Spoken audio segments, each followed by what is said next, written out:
Happy New Year, and I wish you all a prosperous 2025. The year has just begun with an unfortunate incident in Las Vegas and New Orleans.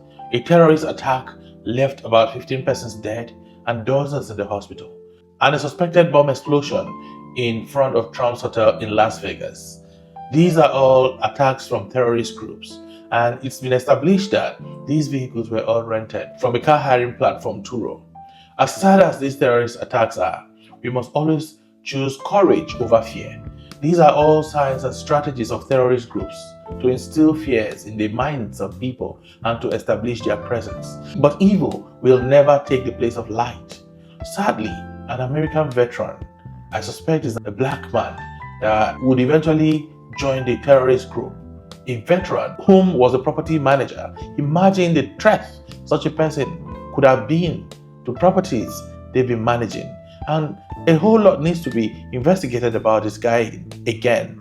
And this is one of the reasons why Americans need to be vigilant and purposeful about their security. One thing about the terrorist group is that they have a way of mutating, and you just have to be careful and be vigilant about activities on and off the media space.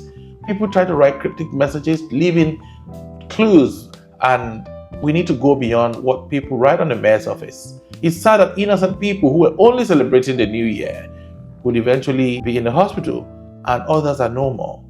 My heart goes out to the families of those who've lost their loved ones and those who are struggling with their lives in the hospital. It could have been any one of us.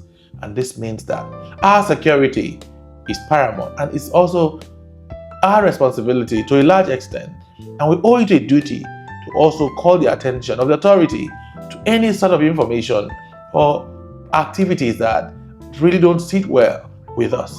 Terrorism is real, but we must never give terrorists the opportunity to celebrate and jubilate.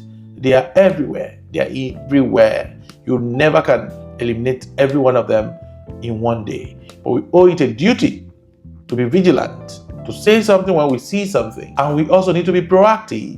It's sad that the brand new year has been tainted by ISIS, and as sad as this is, it's going to leave a scar on us for such a long time, and it's going to go into the history of the United States that on this day, terrorists would attack, killing those who are celebrating 2025. I pray that every one of us continue to stay safe. I encourage every one of us to choose courage over fear. And as we go about our businesses and activities, let's stay vigilant. Let's be able to communicate and also be careful. We don't know who could be plotting the next attack. At the same time, we trust that everyone who has a hand or responsible for what has happened in New Orleans and Las Vegas will be brought to book. While I thank you for watching this video, I encourage you to click the subscription button as well. I'll see you in the next video.